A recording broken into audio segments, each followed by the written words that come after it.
طبعا كلنا اتفرجنا على ماتش الاهلي وسموحه اللي انتهى 3-1 للاهلي، وشفنا حفله وكرنفال وهتافات في المدرجات وكهربا وكل اللي انت عايز تقوله على الاهلي اليوم ده قوله. وانا كاهلاوي قسما بالله انا يعني مبسوط من اداء الاهلي في الماتش ده، ولكن مش عايز الفرحه تاخدني او تنسيني ان انا عندي ماتش مهم مع الزمالك يوم السبت، وعندي حدث مهم تاني في كاس العالم للانديه.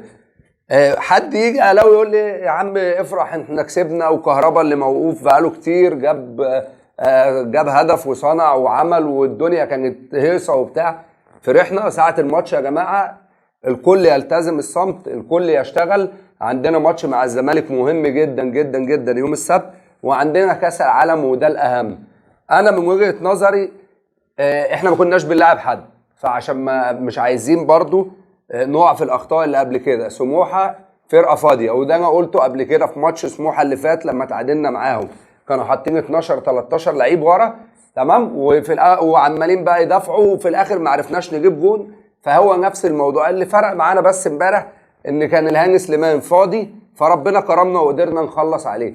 لكن انا هرجع اقول لك برضو ما تخليش الفرحه تاخدك قوي وتنسينا ان احنا عندنا ماتش الزمالك. يا جماعه الاهلي ماشي كويس مفيش مشكله، ولكن مش ما نروحش ببعيد. هاني سليمان كان سبب ان سموحه يتخطف، لان سموحه كان هيعمل نفس الموضوع لولا ما ربنا سبحانه وتعالى اراد بالهدفين الاولانيين. كان سموحه هيحط ال 12 13 لعيب ورا، واحنا كنا هنعاني زي الماتش اللي قبله. فاتمنى ان احنا نفوق بقى من ماتش سموحه ده بدري بدري كده، ونركز عشان باذن الله نطلع بنتيجه كويسه قدام الزمالك.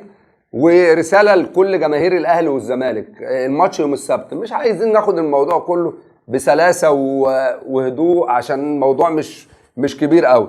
وردا على بعض الناس اللي كانت بتتكلم من جماهير النادي الاهلي على ان هم ممكن يعملوا يدفعوا غرامه كهرباء والكلام ده كله، يا عم الحاج يا ابويا انت هتدفع غرامه كهرباء ليه؟ هي مش قصتك، وانا كاهلاوي مش مطلوب مني ادفع جنيه الكهرباء. ادفع له جنيه ليه؟ ده راجل لعيب كوره بيقبض بالملايين بياخد فلوس، انا ايه علاقتي؟ انا راجل مشجع كوره، اخري بتفرج على الماتش اشرب كوبايه شاي افرح. لو الاهلي خسر بنزعل شويه، وكذلك الامر الزمالك. احنا يا جماعه مش مطلوب مننا ندفع غرامه حد.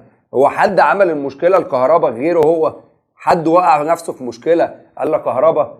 لكن حد يعني كان في صديق ليا كده كان منزل بوست على الفيسبوك بيتكلم فيه ان احنا ممكن نلم من بعض وندفع غرامه كهرباء. لا يا جماعه الموضوع مش كده خالص. اي لعيب من دول ربنا يزيد كل واحد ويربوا ملايين فوق الملايين اللي معاهم.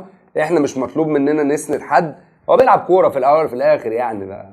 اتمنى من الله سبحانه وتعالى ان الاهلي والزمالك يعملوا ماتش كويس، ويكون ان شاء الله باذن الله الاهلي في يعني باذن الله اتمنى للاهلي يحقق نتيجه ايجابيه. وعايز اقول لك حاجه اخيره، ما يغركش ان الزمالك وحش، ما يغركش ان الزمالك اداؤه مش هو ده الزمالك.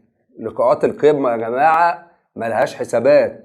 الاهلي بعض الاحيان بيبقى جامد قوي وتلاقي الزمالك نزل خلص عليه، كذلك الامر الزمالك بيبقى واقع والزمالك بيبقى جامد والاهلي بينزل يكسبه. لقاءات القمه ملهاش حسابات، نخلي بالنا عشان احنا داخلين على بطوله مهمه جدا جدا وهي كاس العالم للانديه.